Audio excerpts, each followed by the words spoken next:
Então, mais uma vez, uma boa noite a todos vocês, amigos e amigas, irmãos e irmãs, aqui da Igreja Adventista do Sétimo Dia, Vila Nogueira. É um prazer, mais uma vez, vosso amigo e irmão Alexandre Bernardes, estar aqui com vocês. E hoje nós vamos meditar num tema muito importante para os nossos dias. E o tema é o tempo de angústia e a última geração. Não há dúvida que nós estamos vivendo nos últimos dias da história deste mundo. Muitas vezes, onde eu vou, ainda que entrar num mercado, algum outro lugar e comprar alguma coisa, e de repente puxa a conversa com alguém que a gente conhece, e em outras situações, até mesmo as pessoas que muitas das vezes não têm tanto temor assim em relação às coisas de Deus, que não têm tanto temor assim em relação às Escrituras, que não estão conectadas com os últimos acontecimentos no sentido de pesquisar sobre esses assuntos e assim por diante, até mesmo essas pessoas estão dizendo que coisas estranhas estão acontecendo no mundo. Hoje mesmo eu adentrei num supermercado e o gerente ali daquele mercado, é um mercadinho perto ali do bairro onde eu moro, e ali eu vi algumas garrafas ali de energético, essas garrafas grandes de 1, 2 litros, estavam até para vender com desconto. E aí eu comentei assim com ele: o pessoal está comprando menos bebida, não é verdade? Ele falou: pois é, depois desse negócio do metanol, olha, a coisa está feia. E ele mencionou lá um caso lá que, né, aqui em Diadema, não citou o nome da pessoa, claro, por questão de ética, mas um conhecido dele que parece que teve um estabelecimento fechado porque estava falsificando remédios, por exemplo. E muitos bares, assim, até barraquinhas assim de calçada aqui em Diadema, na região de Diadema, na cidade onde nós moramos, estão sendo fechadas por causa disso. Né? E ele chamou essa situação assim de lixo, que está cada dia mais um lixo, referindo-se inclusive às atitudes que as pessoas estão tomando. E como nós acabamos de cantar no começo dessa mensagem, há um dever. A mensagem que nós temos é uma mensagem que vai apressar a vida de Jesus. Nós já estivemos aqui por várias situações, não é verdade? E na maioria das vezes temos vindo aqui, inclusive nas quartas-feiras. E temos, mesmo sendo culto de quarta-feira, geralmente é um culto voltado mais para oração, muitas vezes mensagens assim que vai mais naquela linha de autoajuda, mesmo assim, nós temos estudado alguns assuntos mais profundos. E temos aqui, né, conversado várias vezes e meditado e chegado à conclusão de que Jesus já poderia ter vindo há muito tempo atrás. Mas nós, como Israel, nós estamos vagueando no deserto. Como Israel vagueou ali durante 40 anos e toda uma geração teve que perecer. Porque eles murmuraram, reclamaram, duvidaram do poder de Deus, duvidaram daquilo que Deus poderia ter feito por eles. E hoje a nossa murmuração, qual que seria, né? Já estudamos sobre isso aqui em algumas situações que nós passamos também. E uma das nossas murmurações é no sentido daquilo que nós, como povo, somos chamados para ser neste mundo. Um espetáculo para o mundo, como diz as Escrituras, como diz a revelação inspirada. Luz para o mundo, não é? Deus está esperando um povo que realmente enxergue a malignidade do pecado, se arrependa de suas faltas, confesse suas faltas, como diz Pedro: arrependei-vos e convertei-vos, para que sejam cancelados os vossos pecados. E como, repetindo mais uma vez, como nós louvamos há pouco, há um dever de levar essa mensagem. Quando o mundo inteiro entender e ouvir essa mensagem, que o trabalho que cada ser humano nesta terra deve realizar é no sentido de arrependimento, de conversão, de confissão de pecados, ou seja, pecados que nunca foram confessados, e consequentemente não houve perdão, e porque também não houve abandono. Quando as pessoas então entenderem essa mensagem, e aquelas que decidirem viver na íntegra essa mensagem, Deus então terá uma última geração que vindicará, ou seja, irá vindicar o caráter de Cristo. E vai se cumprir o que está escrito lá em Apocalipse 14, versículo 12. Aqui está a paciência, né? Eu gosto da tradução que diz: aqui está melhor, essa mesmo, porque na maioria vem perseverança, não é? Eu gosto dessa que eu citei primeiro. Aqui está a paciência dos santos, os que guardam os mandamentos de Deus e a fé de Jesus. Eu gosto também dessa tradução, que traz a fé de Jesus.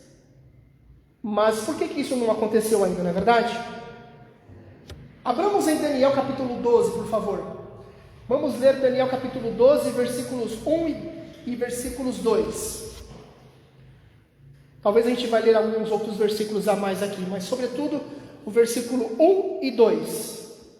Daniel capítulo 12, versículo 1 e 2.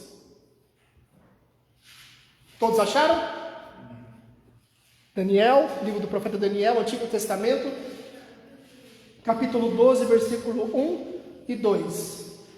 A princípio 1 e 2. Diz assim, ó, neste tempo, preste atenção nos detalhes, neste tempo se levantará Miguel, o grande príncipe, o defensor dos filhos do teu povo, e haverá tempo de angústia qual nunca houve. Haverá tempo de angústia qual nunca houve, desde que houve nação até aquele tempo. Mas naquele tempo será salvo o teu povo, todo aquele que for achado inscrito no livro. Ou seja, inscrito aonde? No livro do que? Da vida. Então, antes da gente continuar a leitura, a partir do versículo 2, conforme está na tela aí vocês podem ver também, naquele tempo, ou seja, haverá um tempo específico onde finalmente Deus poderá dizer para todo o universo: aqui está a paciência dos santos, os que guardam os mandamentos de Deus e a fé de Jesus. Porque, como nós já dissemos anteriormente, nós somos chamados para ser um espetáculo ao mundo e ao universo. Porque, lembra-se do que nós já dissemos outras vezes, passando por aqui na igreja do Vila Nogueira? Qual é a acusação de Satanás, o adversário, sobretudo depois que Adão e Eva pecaram? A acusação é, vamos aqui recapitular, que após a queda de Adão, nenhum homem, ou nenhum ser humano, né, homem, mulher, enfim, conseguiria guardar a lei de Deus. E estudamos também em outras situações que a lei de Deus é sobretudo, não ali da forma que a gente lê, ali literalmente falando, quando nós vamos sobretudo ali no aspecto moral da lei, em Êxodo, sobretudo capítulo 20 ali, onde nós temos ali os 10 preceitos, os 10 mandamentos. É muito mais daquilo que nós estamos lendo. Por exemplo, um exemplo aqui, não matarás. A lei de Deus ela é sobretudo espiritual. Falamos certa vez aqui também sobre a espiritualidade da lei. Até recomendei que vocês adquirissem o livro O Maior Discurso de Cristo. E ali naquele livro tem um capítulo com esse título, A Espiritualidade da Lei. Porque se você for perceber, assim como no Monte Sinai Deus deu os 10 mandamentos, Jesus, que é aqui veio como homem, sobretudo também como homem, Deus e homem, a expressão de Deus na terra, do Pai na terra, ele repete os 10 mandamentos também no monte, no Sermão do Monte. É interessante que, se você notar, as bem-aventuranças é na verdade a repetição dos 10 mandamentos, e ali nas bem-aventuranças Jesus exalta a lei de Deus, explicando a espiritualidade de Deus, da lei, perdão. Então, quando nós vemos ali não matarás é muito mais do que tirar a vida de alguém com arma de fogo ou com uma outra ferramenta que possa ser usada para tirar a vida de alguém. Eu posso matar com palavras, eu posso matar com ações, com gestos, com várias situações. Eu posso matar alguém, eu posso matar o emocional de alguém, eu posso, através das minhas atitudes, fazer com que uma pessoa, por exemplo, entre em depressão, desanime, sobretudo da fé, e assim sucessivamente em relação a cada um dos mandamentos. Então, Satanás alega que é impossível guardar a lei. E aqui, a controvérsia diz que naquele tempo Miguel se levantará. Miguel, aquele que com seus anjos lutou contra Satanás e os seus anjos. Porque lá no céu também começou essa acusação de que as leis de Deus eram injustas. Mas quando Satanás ele vem para a terra e ele leva Adão e Eva a pecar, é como se fosse um triunfo para ele. É como se ele, uma vez que o mundo inteiro está observando o que está acontecendo no planeta Terra, Como se ele dissesse para o mundo inteiro, né, em alto som, em alta voz: eu não disse que eu tinha razão. E muitas vezes a nossa murmuração é exatamente essa. Nós caímos no mesmo engano, dizendo que por sermos pecaminosos, por sermos fracos, nós vamos continuar alimentando nossas fraquezas até a volta de Jesus. E Jesus, com a sua misericórdia, Ele vai passar por alto aquilo que a gente não vai conseguir alcançar. Mas a palavra de Deus diz diferente. A palavra de Deus diz que naquele tempo, ou seja, é o tempo da última geração, que é uma mensagem, sobretudo, que ficou esquecida entre nós como um povo. Praticamente esquecida entre nós. Um tempo de angústia como nunca houve.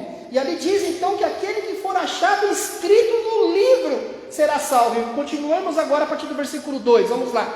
Muitos dos que dormem no pó da terra ressuscitarão, uns para a vida eterna e outros para a vergonha e horror eterno. Lá em Apocalipse, no capítulo 14, versículo 13, se eu não me engano, 14, versículo 13, diz assim: felizes os que desde agora morrem no Senhor, para que descansem de suas fadigas, pois as suas obras os acompanham. Aqueles, e eu particularmente gostaria, né, muito de estar vivo por ocasião da vinda de Jesus. Sempre sonhei com isso, mas eu não sei qual é a vontade dele para mim. Não sei qual é a vontade dele para cada um de vocês. Talvez a vontade de Deus seja que nós durmamos, descansamos no pó da terra e ressuscitemos no último dia. Agora, quando uma pessoa descansa no pó da terra, ela está ali descansando na sepultura, o que Deus preserva na morte? Preserva o que dela? O caráter. Então a única coisa que nós vamos levar daqui para o além é o nosso intelecto, é o nosso caráter, é a mente. Por isso que a Bíblia nos exorta a termos a mente de Cristo. Ter a mente de Cristo é sermos semelhantes a Ele em caráter. Quando houver a ressurreição final, aqueles que desceram à sepultura ressuscitarão com as suas paixões, aos quais levaram consigo na sepultura. Então, se nós dormirmos no Senhor, com a mente de Cristo, com um caráter semelhante ao caráter de Cristo, nós vamos ressuscitar com as mesmas disposições mentais, com as mesmas inclinações, com as mesmas tendências puras e santificadas. E o contrário disso, aqueles que não buscaram essa mudança, essa transformação, essa semelhança com Cristo, ressuscitarão com as suas mesmas disposições carnais, com as suas paixões baixas, mundanas e etc. Versículo 3: os que forem sábios, pois, resplandecerão como o fulgor do firmamento, e os que a muitos conduzirem à justiça, daqui a pouco a gente vai entender essa palavrinha justiça, como as estrelas sempre e eternamente. Para um pouquinho aqui, vamos analisar alguns pormenores desse texto. Olha que coisa interessante. Os que forem sábios, pois, resplandecerão como o fulgor do firmamento. Lá em Apocalipse capítulo 18, aquele quarto anjo, né? Nós temos ali as três mensagens dos três anjos em Apocalipse capítulo 14. Está tudo ali no contexto de Apocalipse 14, começando no versículo 6 até o 13. E depois ali em Apocalipse capítulo 18, nós temos um outro anjo, a gente pode chamar de quarto anjo, que ele vem iluminando toda a terra. Aquele anjo representa a última geração, que sairá com o rosto iluminado, cheio de santa consagração, batizados pelo Espírito Santo, com todas as inclinações e tendências para o pecado vencidas, subjugadas e eliminadas do caráter, e o universo inteiro contemplará naquela geração o cumprimento, repetido mais uma vez aqui, sendo um pouco redundante, né? As palavras de Deus, conforme está em Apocalipse 14, versículo 12. Aqui está a paciência dos santos, os que guardam os mandamentos de Deus e a fé de Jesus. Então, Deus está nos chamando para um reavivamento e uma reforma das nossas raízes, para que nós nos lembremos de onde, ou seja, onde caímos, né, como está ali, Se eu não me engano, no capítulo 2, se eu não me engano, na igreja de Sardes, se eu estiver enganado, vocês me corrijam. Ali diz assim, ó, tenho contra ti o quê? Que abandonaste o teu primeiro amor. Lembre-te de onde caíste. E esses dias eu tive a oportunidade de pregar em uma igreja, lá pro lado de Mauá, bem longe ali, de Pisa com Santo André também. E o sermão foi baseado nisso. Eu já contei minha experiência aqui para vocês várias vezes, não é? Tivemos até a oportunidade de realizar uma vigília, uma vez aqui. E eu passei por esse processo também, onde eu tive que me deter, me concentrar. Foi entre os dias 27 e 28 de setembro de 2019, na Praia Grande, no Colégio Adventista de Praia Grande, num programa intitulado Momentos a Sós com Cristo, e ali eu tive a oportunidade, entre 2 da manhã e 6 da manhã, orar, vários blocos de oração de 20 minutos, e ali eu tive a oportunidade de recomeçar, permitindo que o Espírito Santo reprogramasse a minha mente. Ali eu confessei pecados, não é? Eu conversei com Jesus, coisas que eu nunca até então tinha falado e conversado na minha vida com Jesus. Minhas orações eram ali, no máximo 5 minutos, na bacia das almas, digamos assim. Era muito difícil me concentrar, até porque a minha natureza sempre foi uma natureza hiperativa, agitada, né? Mas ali eu consegui ali os blocos de 20 minutos, e quando eu terminei, amanheci ali com os olhos cheios de lágrimas, com muita alegria, muita felicidade, muita emoção, porque eu tinha ali me acertado com Deus. Para vocês terem uma ideia, antes de a gente continuar aqui a leitura de alguns textos, eu estava tão feliz assim, um êxtase de tanta alegria, que durou alguns meses inclusive, que eu não tinha medo da morte. Para vocês terem uma ideia, eu tinha aquela sensação que se eu morresse dias depois daquele acontecimento, eu tinha certeza que eu estava salvo. E aqui há algo que nós devemos levar em consideração. Se nós queremos resplandecer a luz de Cristo em nosso ser, há uma tarefa a ser realizada. Aqui disse no versículo 3, no finalzinho do versículo 3 de Daniel capítulo 12, e os que a muitos conduzirem à justiça. Já falamos aqui algumas vezes também sobre isso. O que significa justiça? Abra, por favor, as Escrituras no livro de Mateus, Evangelho de Mateus, capítulo 5. Tem a ver também com aquilo que nós já falamos outras vezes, né? Sobre a espiritualidade da lei e tudo mais. Mateus capítulo 5, versículo 17, do 17 ao 20. Diz assim: não penseis, palavras de Jesus, não penseis que vim revogar a lei ou os profetas. Não vim para revogar, vim para cumprir. Porque em verdade vos digo, até que o céu e a terra passem, nem um i ou um tio jamais passará da lei, até que tudo se cumpra. Versículo 19: aquele, pois, que violar um destes mandamentos, posto que dos menores, e assim ensinar aos homens, será considerado mínimo no reino dos céus. Aquele, porém, que os observar e ensinar, esse será considerado grande no reino dos céus. E aí encerra assim no versículo 20. Mais uma vez aqui a palavra justiça. Perceba agora o que significa justiça. Porque vos digo que se a vossa justiça não excederem muito a dos escribas e fariseus, jamais entrareis no reino dos céus. Interessante que a Bíblia diz aqui, aqueles que conduzirem muitos à justiça. Sabe o que está dizendo aqui? Aqueles que conduzirem muitos à obediência. Porque o que Jesus está dizendo aqui no versículo 20 é, se a sua obediência, é a obediência que ele está dizendo aqui, se a sua obediência não for maior ou melhor do que a dos escribas e fariseus, de maneira nenhuma entrareis no reino dos céus. E nós sabemos, quando nós estudamos o contexto dos fariseus e dos fariseus e dos escribas, eles não viviam o espírito da lei. Eles tinham perdido de vista o espírito da lei. Eles não entendiam, eles não enxergavam Cristo como o centro da lei. Cristo, justiça nossa. Já falamos aqui sobre isso também outras vezes. Conforme está lá no Antigo Testamento, no livro de Jeremias. Senhor Deus, justiça nossa, uma profecia relacionada ao Messias, Senhor Deus, justiça nossa, ou seja, depois que Adão e Eva pecaram, alguém tinha que pagar o preço. Quando Deus disse, olha, se vocês provarem do fruto do conhecimento do bem e do mal, ele não disse que talvez, pode ser, ele disse claramente, certamente morrerás. E alguém teve que pagar o preço ali. E eu gosto muito desse assunto, sou muito apaixonado por esse tema, acho muito lindo, muito profundo e emocionante, inclusive.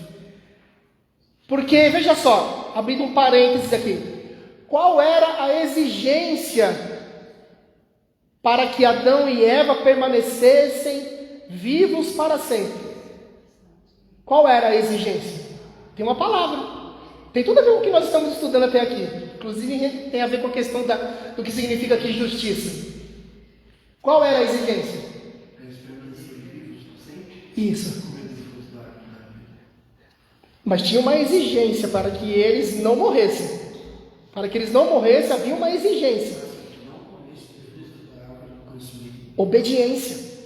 A exigência era obediência. Não é que havia uma substância naquele fruto do conhecimento do bem e do mal em si, que causaria algo de ruim. Tá certo? Mas ali era uma maneira para que eles fossem provados como livres agentes morais que eram, assim como Lúcifer no céu também era um livre agente moral, e os seus anjos e escolheram o lado que eles quiseram escolher. A exigência era a obediência, meus amigos e amigas, irmãos e irmãs. E a pergunta que fica, eu sempre faço por onde eu passo essa pergunta. Essa exigência, ela é menos importante nos dias de hoje? Mudou alguma coisa? Né? Algumas cabecinhas aí virando para a direita e para a esquerda, dizendo que não mudou. É verdade, não mudou. A mesma exigência que era colocada ali no Éden para que eles não morressem, é colocada nos dias de hoje. E é aqui que muitas pessoas se confundem e abraçam aquilo que eu já falei aqui algumas vezes também. Você vê que eu vou sempre relembrando, né? É importante a gente relembrar. Aquilo que nós chamamos de evangelho evangélico. O evangelho evangélico é diferente do evangelho eterno. Apocalipse 14, versículo 6 diz que um anjo, ele voa pelo meio do céu e ele leva um evangelho eterno a todo povo, nação, língua e reino. O evangelho eterno explica o seguinte, que alguém tinha que morrer no lugar do homem pecador. Aquilo não era uma brincadeira, não era uma mentira, um faz de conta aquilo que Deus disse. Aquilo realmente era fato, era real. E Jesus então decidiu, eu vou me colocar no lugar do homem pecador. E Jesus se tornou a nossa justiça, ou seja, presta atenção, ele se tornou a nossa obediência. Ele é a nossa obediência, mas não é aquilo que o evangelho evangélico, quando eu falo evangelho evangélico, não estou rotulando igrejas evangélicas, é apenas uma figura de linguagem, uma ilustração, né, sendo usada aqui. Não é o que a maioria das pessoas hoje ensinam, sobretudo, de que o que Jesus realizou na cruz por nós já resolveu tudo. Não é apenas o que Jesus fez por nós na cruz, mas é aquilo que Ele faz em nós. Isso é o Evangelho eterno. E isso tem a ver com o hino que nós cantamos agora há pouco na abertura, há um dever. Essa mensagem que deve ser levada ao mundo inteiro, e que infelizmente ela tem sido esquecida, principalmente em nosso meio. E Deus, Ele delegou a nós essa mensagem, não porque não no sentido de que de repente somos melhores do que os demais, não, nós fomos criados como um povo para servir. Nós estamos aqui para servir. Nós não defendemos a bandeira adventista, e não deveria ser assim, como alguém que coloca uma camisa de um time de futebol e disputa quem é melhor, quem é pior. E muitas vezes, eu vejo hoje, muitas vezes nas redes, muitos de nós perdendo tempo em debates para provar aquilo que nós acreditamos e as doutrinas distintivas do nosso povo, quando na verdade nós não deveríamos participar de debates, nós não deveríamos dar a impressão de que nós somos melhores, até porque isso não deve nem passar por nossa mente e nosso coração. Nós deveríamos mostrar que nós estamos ali para servir, para levar uma mensagem especial, para levar uma mensagem que foi esquecida e que preparará o mundo para receber Jesus das nuvens do céu. Uma última geração que provará que através da justiça de Cristo, imputada, que é o que Ele fez na cruz, ou seja, imputada, acreditada, aquilo que Ele colocou na nossa conta negativa, porque a gente desobedeceu, então alguém tinha que pagar o preço, então Ele pagou o preço e Ele acreditou na nossa conta a obediência dele, mas também a justiça comunicada, que é o que Ele faz em nós, ou seja, Ele através de nós, Ele prova para o mundo e para o universo que é possível viver uma vida de vitória sobre o pecado. E justiça é obediência. E a controvérsia entre o bem e o mal, ela vai acontecer até o final, girando em torno da obediência. É interessante, a gente não vai ler agora, mas se você ler os textos anteriores ao que nós lemos há pouco aqui, Mateus capítulo 5, do 17 ao 20, nós temos ali a partir do versículo 13 em diante as bem-aventuranças. E cada bem-aventurança é um degrau da santificação. Tanto que no final das bem-aventuranças, vou até dar um call de abertura aqui, ó. Quando fala humilde de coração, ou de espírito, é aquele que reconhece a sua pecaminosidade e que sem a justiça de Cristo ela está perdida. Depois os que choram porque serão consolados, é aqueles que enxergam a malignidade do pecado, confessa o pecado pelo nome, abandona.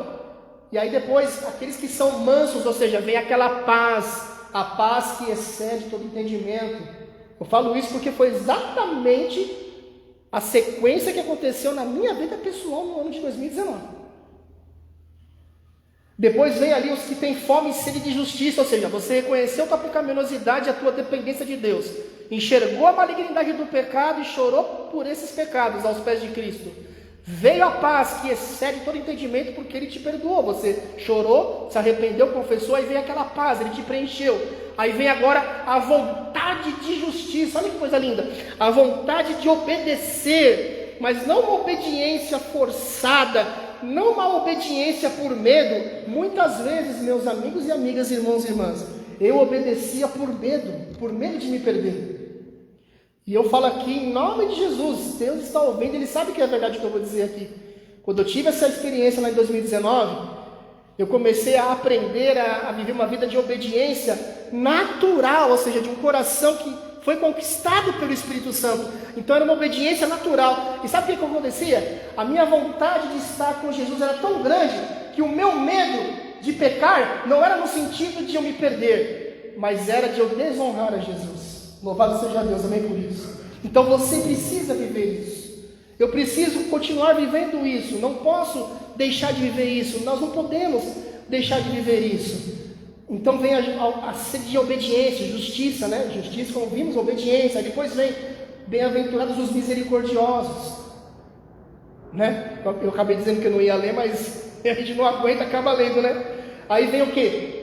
Vem a empatia pelo próximo, vem o amor profundo pelo próximo, a gente se coloca no lugar do próximo, entende que as pessoas só podem dar o que elas têm, e que muitas vezes elas estão ali no tempo delas, e nós estivemos um dia ali também onde elas estão, e a paciência que Deus teve conosco, e que elas tiveram conosco, nós devemos ter também com elas. Aí depois vem os limpos de coração, ou seja, Deus ele faz um backup na nossa mente, né? Tudo aquilo que é profano, tudo aquilo que é sensual, que é carnal, que é imoral, tudo aquilo que não nos leva a nada em relação às virtudes que existem no reino dos céus, tudo isso é eliminado de nossa vida. Ou seja, as tendências herdadas e cultivadas para o pecado vão sendo eliminadas do nosso caráter. Aí vem depois os pacificadores. Por quê? Porque agora você vive uma vida de paciência, de paz, de mansidão. Mansidão, já falei aqui da última vez que eu passei. Sempre gosto de repetir. Mansidão é uma das maiores virtudes que nós vamos precisar nos últimos dias, inclusive na última geração. Porque o mundo inteiro estará contra o remanescente de Deus. Não será mais contra uma placa de igreja, mas será contra um povo. Todos aqueles que abraçarão a mensagem presente para o tempo do fim, que vindicarão o caráter de Cristo, como já vimos, sairão com o rosto iluminado, cheio de santa consagração, apressando-se de um lado para o outro para propagar a verdade pura e direta. E haverá grande ódio, haverá grande perseguição, porque sabe quando Satanás é contestado? Ele não admite ser contestado. Sabe quando é que a gente contesta as acusações de Satanás e o governo dele? Quando a gente é uma pedra no sapato do governo dele? Quando a gente obedece, porque o desafio dele, vou repetir mais uma vez, e você deve guardar isso no seu coração. O desafio dele é que é impossível o homem guardar a lei de Deus.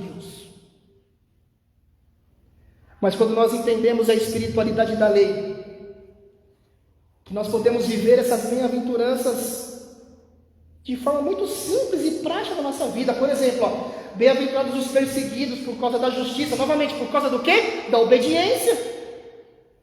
Porque deles é o reino dos céus. Aí o 11 complementa o 10. Bem-aventurados sois quando por minha causa vos injuriarem, vos perseguirem, mentir, disserem todo mal contra vocês. Ficai felizes, exultai, porque é grande o vosso galardão nos céus, porque assim perseguiram os profetas antes de vocês. E aí do 13 em diante fala que nós devemos ser sal da terra, que nós devemos ser luz para o mundo, que nós devemos, no versículo 16, brilhar, ou seja, a luz de Cristo deve brilhar em nós. Então é isso, essa sequência é uma reprogramação mental para o tempo do fim, para refletirmos finalmente o caráter de Cristo, para que finalmente Deus tenha a sua última geração, o seu último movimento nessa terra, onde Ele dirá mais uma vez aqui sendo redundante, né? Aqui está a paciência dos santos. Todo o universo contemplará essa controvérsia entre o bem e o mal. Que Cristo, nossa justiça, nossa obediência, aquilo que Ele fez por nós na cruz, mas aquilo que Ele faz em nós, que é a transformação, eliminando de nós as tendências herdadas e cultivadas para o mal. Ele nos transforma a sua imagem, a sua semelhança. Não a obediência que os fariseus prestavam, ou procuravam prestar a Deus, e os escribas, mas a obediência verdadeira, um coração com motivações puras, um coração com motivações verdadeiras.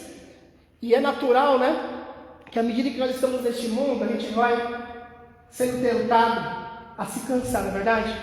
A gente vai se cansando, mas Jesus demora tanto para voltar. E não sei se vocês percebem, o mundo, na sua maioria, lá no fundo, no íntimo do coração da maioria, eles praticam uma conduta de vida nesse mundo que eles não acreditam mais na volta de Jesus.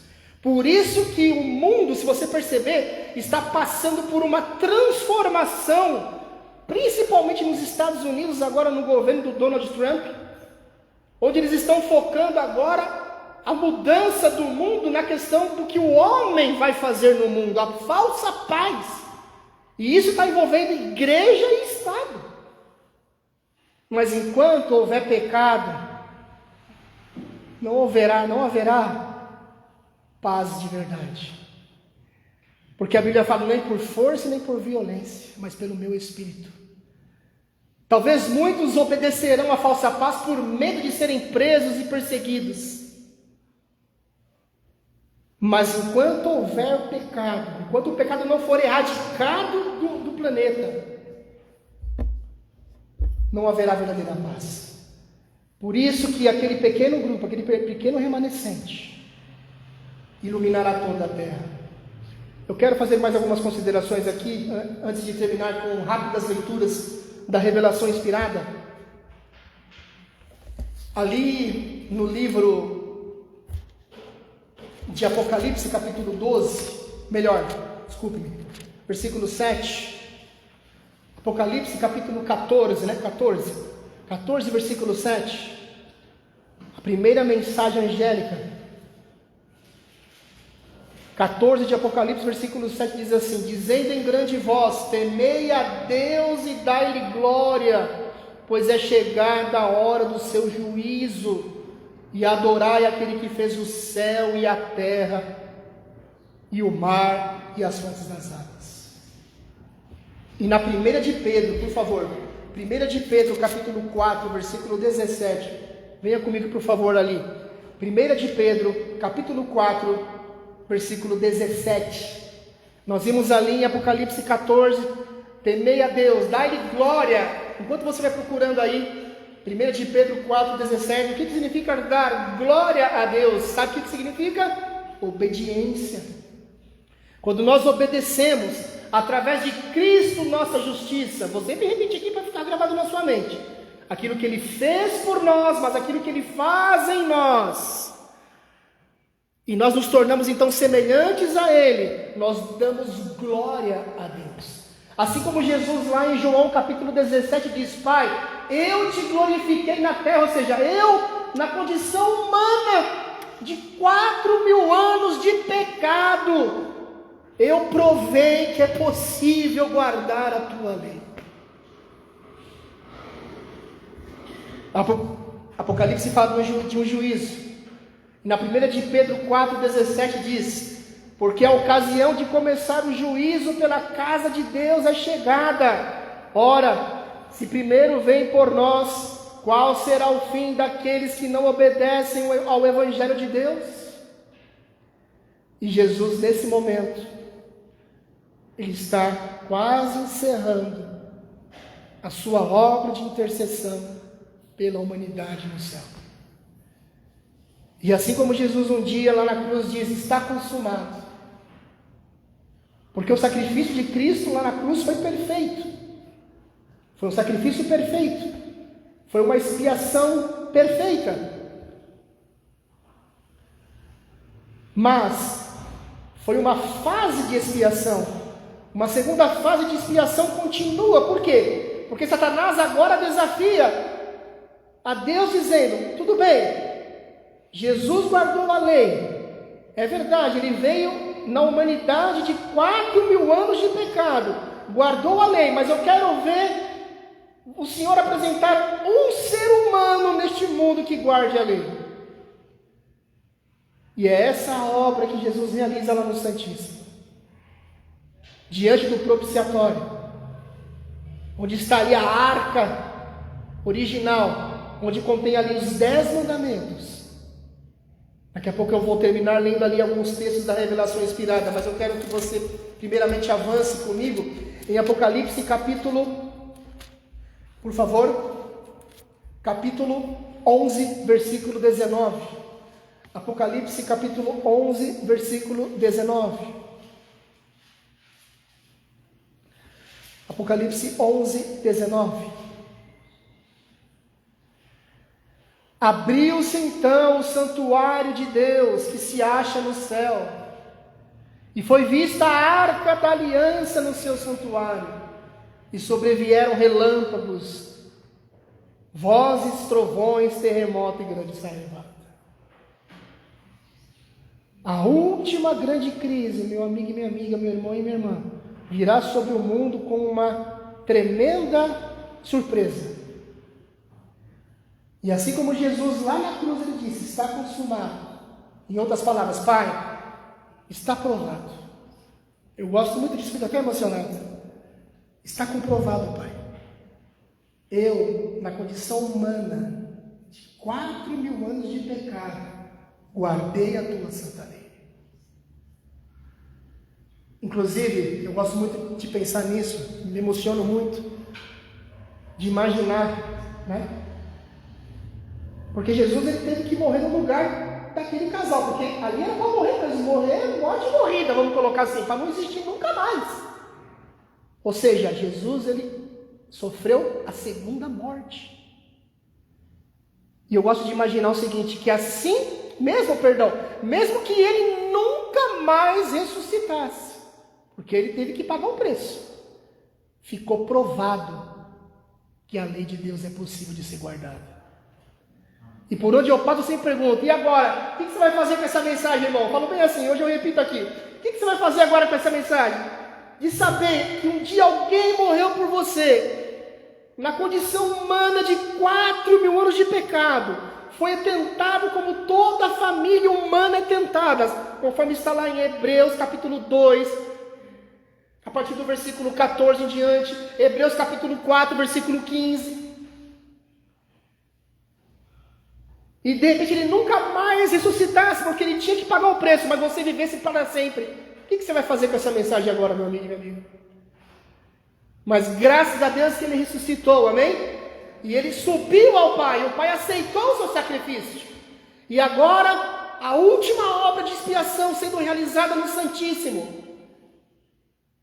E quando nós vamos a Ele, fracos como somos, mas reivindicando a sua justiça, Cristo, justiça nossa, o que Ele fez por nós na cruz, que é o nosso título para o céu, e o que Ele faz em nós, que é a nossa adaptação ao céu, ou seja, justificação pela fé e santificação pela fé.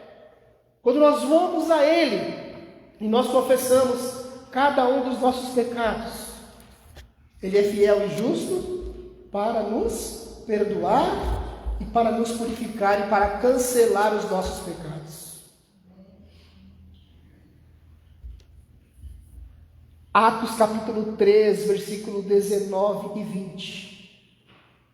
Atos 3, 19 e 20. Arrependei-vos, pois, e convertei-vos, para serem cancelados os vossos pecados, a fim de que da presença do Senhor venham tempos de refrigério, ou seja, a chuva serôdia, o derramamento na sua plenitude do Espírito Santo na última geração, e que envie Ele o Cristo que já vos foi designado, Jesus. Aqui não se trata apenas de Jesus vindo nas nuvens, porque quando Ele vier nas nuvens, todo o caso já terá sido decidido. Aqui significa que Jesus virá fazer morada em nós, antes de Ele dizer está feito, lá no Santíssimo, assim como Ele disse está consumado lá na cruz. Ele virá na plenitude do Espírito na nossa vida. E infelizmente muitos estão correndo o risco de passarem desapercebidos em relação a essa questão. Eu termino então agora comentando aqui alguns textos da revelação inspirada. Grande conflito no capítulo enfrentando o registro de nossa vida. Preste bem atenção, com concentração naquilo que eu vou ler aqui rapidamente. Ao abrirem-se os livros de registro no juízo, é passada em revista perante Deus a vida de todos os que creram em Jesus, começando pelos que primeiro viveram na terra. Nosso advogado apresenta os casos de cada geração sucessiva. Cada nome é mencionado, cada caso investigado. Nomes são aceitos. Se lembram lá do que nós lemos em Daniel? Todo aquele que for achado escrito no livro. Nomes são aceitos e nomes são rejeitados. Quando alguém tem pecados que permanecem nos livros de registro, para os quais não houve arrependimento nem perdão, seu nome será omitido do livro da vida. O Senhor declarou a Moisés: riscarei do meu livro todo aquele que pecar contra mim. Êxodo capítulo 32, versículo 33. E o segundo parágrafo aqui da leitura continua: todos os que verdadeiramente se tenham arrependido do pecado. Percebe? Que a gente leu agora há pouco em Atos capítulo 13, 19 e 20. E que pela fé tenham reclamado o sangue de Cristo. Foi o que a gente viu na Bíblia? Cristo, nossa justiça. Terão o perdão colocado ao lado do seu nome. E o seu nome permanecerá nos livros do céu. Tornando-se eles participantes da justiça de Cristo. Olha lá, que nós falamos. E verificando-se estar o seu caráter em harmonia com a lei de Deus, seus pecados serão riscados e eles próprios serão havidos por dignos da vida eterna. O Senhor declara: eu mesmo sou aquele que apago as suas transgressões por amor de mim, e dos teus pecados não me lembro. O vencedor será assim vestido de vestiduras brancas, e confessarei o seu nome diante do meu Pai e diante dos anjos. Todo aquele que me confessar diante dos homens, também eu confessarei diante do meu Pai que está nos céus. Mas aquele que me negar diante dos homens, também eu o negarei diante de meu Pai que está nos céus. Isaías 43, verso 25, Apocalipse 3, verso 5, Mateus 10, 32 e 33. Terminando aqui diz: o intercessor divino apresenta a petição para que todos os que venceram pela fé, perceba, venceram pela fé em seu sangue, sejam restabelecidos no seu lar edênico e coroados com ele como co-herdeiros do primeiro domínio. Miqueias 4, versículo 8. Cristo pede agora que o plano divino na criação do homem seja levado a efeito, como se o homem nunca tivesse pecado. Amém? Pede para seu povo não somente perdão e justificação, mas participação em sua glória e assento sobre o seu trono. E terminando aqui a última partezinha, diz: enquanto Jesus faz a sua defesa, ou seja, a defesa dos súditos de sua graça, Satanás os acusa de Deus, com a lista apontando para eles o relato de cada pecado, cada defeito de caráter, cada dessemelhança com Cristo, como se ele dissesse assim: perdoará esses, então perdoarás a mim também. Mas isso seria verdade se nós murmurarmos dizendo: eu vou continuar pecando até a volta de Jesus. Então realmente ele teria razão.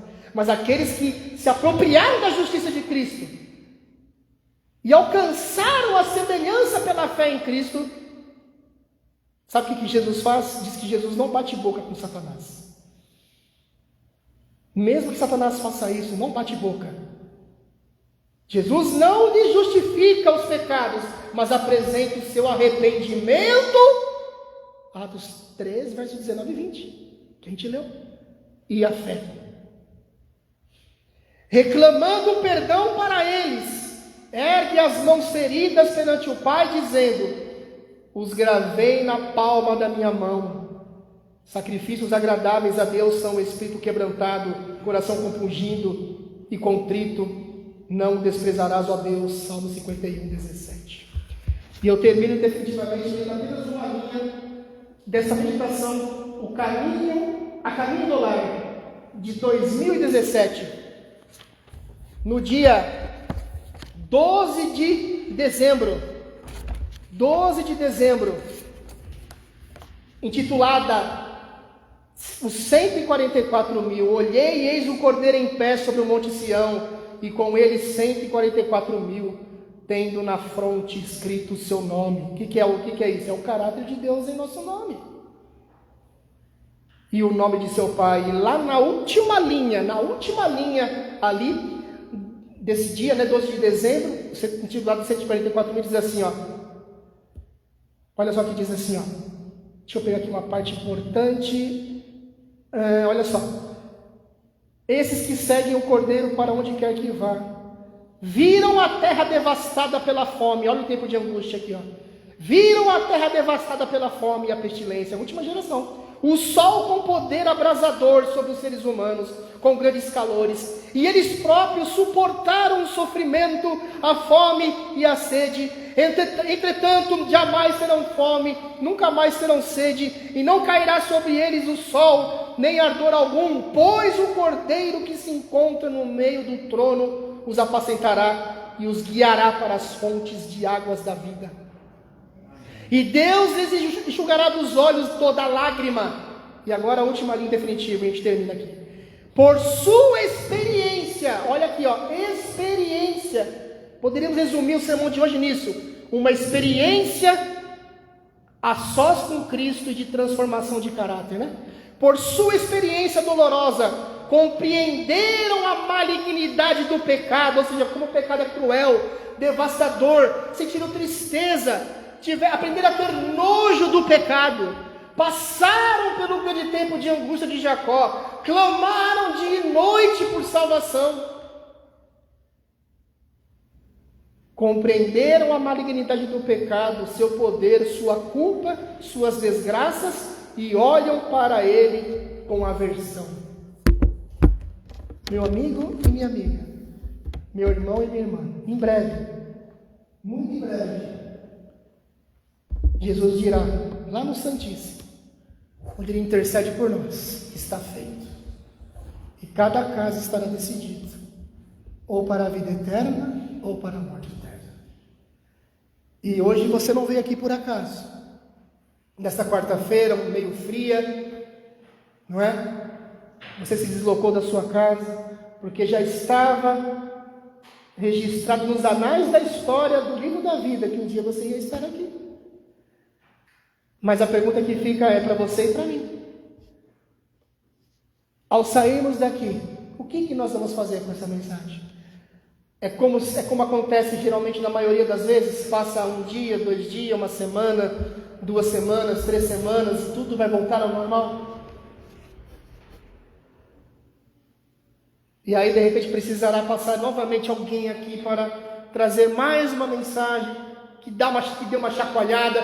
Mas será que nós vamos ter ainda oportunidade ao olhar para o que está acontecendo no mundo, as guerras diante de nós, ao nosso redor, o movimento nacionalista crescendo nos Estados Unidos, unindo igreja e Estado, e nós sabemos aonde isso vai dar, e isso acontecendo em outros países também, as dificuldades econômicas, tudo está sendo programado e formatado para cumprir aquilo que Satanás diz. Farei com que as leis no mundo sejam tão rígidas e difíceis que esses que professam ser filhos de Deus não ousarão desobedecê-las por medo de passar fome e de não ter o que vestir e de não ter o que comer. O caráter de cada um de nós aqui será revelado. Na pandemia, eu gosto de dizer o seguinte, quando veio a pandemia, eles já fizeram um teste. E o caráter de muitos foi revelado. Mas ali eu digo que foi o primeiro cerco em relação ao que aconteceu em Jerusalém, né?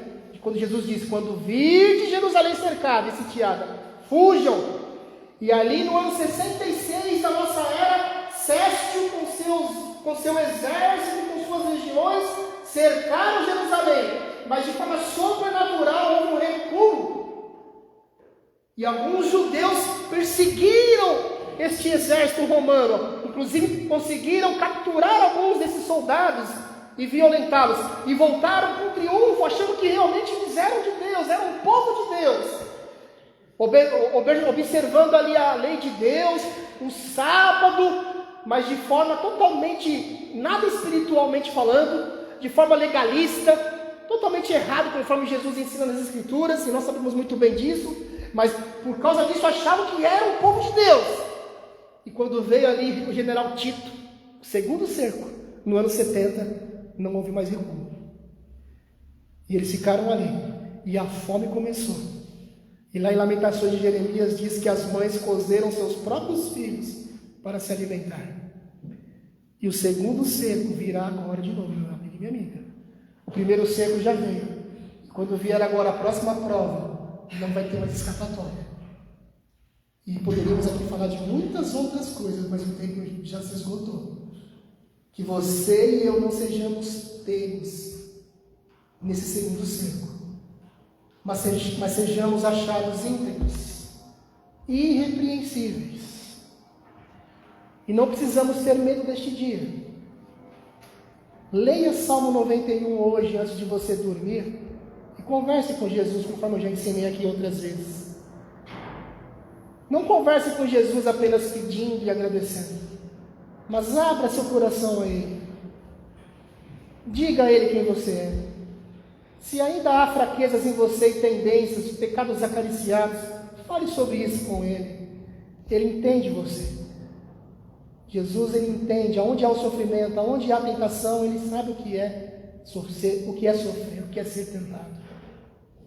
Em Hebreus 4, versículo 15 diz, não temos um sumo sacerdote que não se compadeça das nossas fraquezas, mas antes um que como nós foi tentado, mas sem pecado. Recorra à justiça de Cristo. Tome posse e vindique essa promessa, para que Ele batize você para que você saia com o rosto iluminado, cheio de santa consagração. E ainda que seja um pequeno grupo, é um pequeno grupo que vai abalar o mundo, porque o mundo inteiro será iluminado com a glória de Deus. E ficará provado que Satanás é mentiroso quando diz que é impossível guardar a lei de Deus. E que Deus é verdadeiro, porque terá uma geração que provará que é possível guardar a lei de Deus. Com esse pensamento, nós vamos terminar cantando o hino Ó Mestre, o mar se revolta. Muitas pessoas louvam a Deus através desse hino. Eu preguei há uns 2 sábados atrás, e eu mostrei ali, né? Sabiam que muitos entre nós louvam a Deus com esse hino e nem imaginam o que está dizendo? Você vai perceber, preste atenção nas entrelinhas da letra. Esse hino, inclusive esse hino, ele é cantado em muitas igrejas evangélicas pentecostais, não apenas na igreja adventista do 7º dia.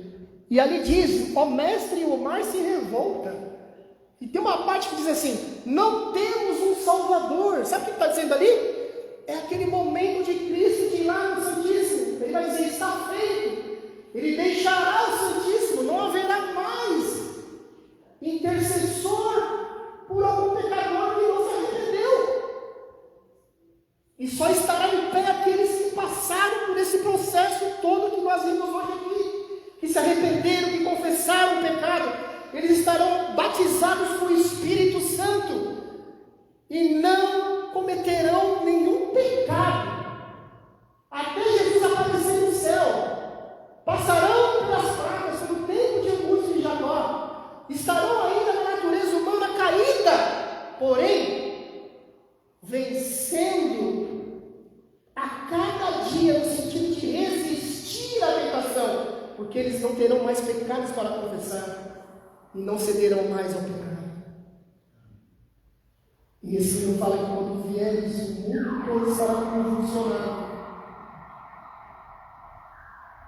Mas Salmo 91 diz, ainda que caia tantos a tua direita, todos tantos a tua esquerda, tu não serás atingido, porque você fez de mim o teu escudo, e o meu nome está em você, dizer, caráter de Deus em nós. Com todo entusiasmo ao som, fiquemos em pé, e vamos cantar, mas vamos cantar com entusiasmo, porque eu fico triste muitas vezes. Hoje nós temos aquela moda do playback, né? Antigamente está aqui o piano, né? Mas eu não sei se tem tocador de piano ainda aqui na igreja. Talvez ele está aqui mais por enfeite. Estou dizendo isso com carinho, tá? Mas lembra, assim, antigamente quando era no piano, a gente ouvia a voz do povo mesmo na igreja cantando, né? Hoje com o playback, a gente não sabe se as pessoas estão cantando ou se é só o playback. Cante mais alto que o playback. Lembre-se que você não veio hoje aqui à toa. Ao som, fique em pé e cante com todo entusiasmo, com todo o gás que pode estar em você hoje, na sua alma, em nome de Jesus. Mestre, o mar se revolta.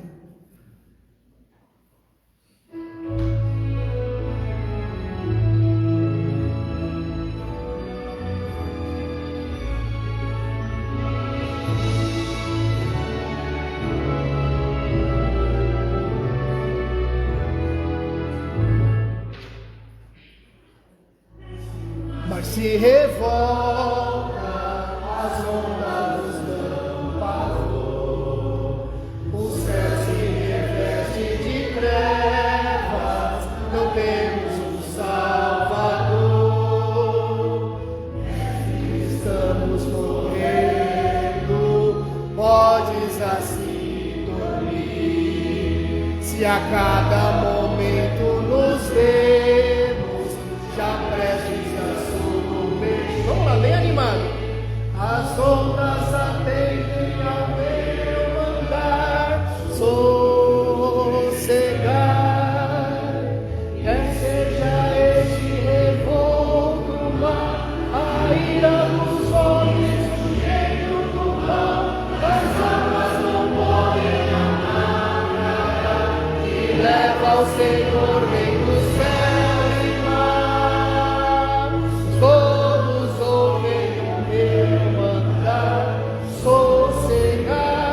Sossegar, convosco estou para vos salvar, sim, sossegar. Desce na minha tristeza, estou quase a sua Ó, ele ia falar da música de Jacó. Porque perturba minha alma, eu peço te ver banir. De ondas do mar que me cobrem, quem me fará sair? Pereço sem ti, ó meu mestre, vem logo me acudir. As ondas atendem ao meu mandar, sossegai. Quer seja este revolto mar, a ira dos homens, o gênio do mal, as águas não podem naufragar, e leva ao Senhor, Rei do céu e mar, pois todos ouvem o meu mandar, sossegai, sossegai, convosco estou para vos salvar, sim, sossegai. Mestre, chegou a bonança, em paz eis o céu e o mar. O meu coração sente a calma que não poderá findar. Fica comigo, meu mestre, dono da terra e céu, e assim chegarei bem seguro ao novo destino meu. As ondas atendem ao meu mandar, sossegai. Quer seja este revolto mar, a ira dos homens, o gênio do mal, as águas não podem naufragar, e leva ao Senhor, Rei do céu e mar, pois todos ouvem o meu mandar, sossegai, sossegai, convosco estou para vos salvar, sim, sossegai. Amém. E não podemos esquecer que quando nós viajarmos por ocasião da obra de Jesus para o nosso lar, chegaremos lá no céu e visitaremos outros mundos não caídos, e eles ouvirão da nossa boca o nosso testemunho, a nossa experiência. Encontraremos os apóstolos, os profetas. Eu gosto muito da história de Moisés, né? Por exemplo, encontraremos Moisés, Enoque, Jesus, o principal, sobretudo. Conheceremos o nosso anjo, aquele que nos conhece desde que nós nascemos. E quando eles ouvirem, né? Ou seja, cada um desses personagens que foram pecadores, mas foram redimidos pelo sangue de Cristo, pela justiça de Cristo, que se apoderaram dela, ouvirem da nossa boca o nosso testemunho, eles entenderão que vale a pena ser fiel à lei de Deus e a Deus, sobretudo, por toda a eternidade. Que você saia hoje daqui com essa consciência. Ser um adventista do sétimo dia nesta última geração é muito mais daquilo que você um dia imaginou. É ser um espetáculo para o mundo e para o universo, e sobretudo, um servidor do seu próximo, independente da confissão de fé. Oremos a Deus. Pai bondoso, agradecemos muito pela mensagem que o Senhor nos preparou nesta noite. Mais uma vez eu digo, Pai, que eu creio que nós somos a última geração. E o Senhor está despertando um povo para cumprir aquela profecia. Aqui está a paciência dos santos, os que guardam os mandamentos de Deus e têm a fé de Jesus. E a fé de Jesus é uma fé que é possível viver uma vida de obediência nesta vida. Sabemos que Satanás odeia a tua santa lei. E sabemos também que como pecadores não há nada de bom em nós, nada de justo em nós. Mas entendemos hoje que se nos apoderarmos da sua justiça, ou seja, da justiça de Cristo, não só o que ele fez na cruz, ou seja, a justiça imputada, que é o nosso título para o céu, mas também aquilo que ele faz em nós, que é a transformação nossa, a sua semelhança, ou seja, a justiça comunicada, que é a nossa adaptação ao céu.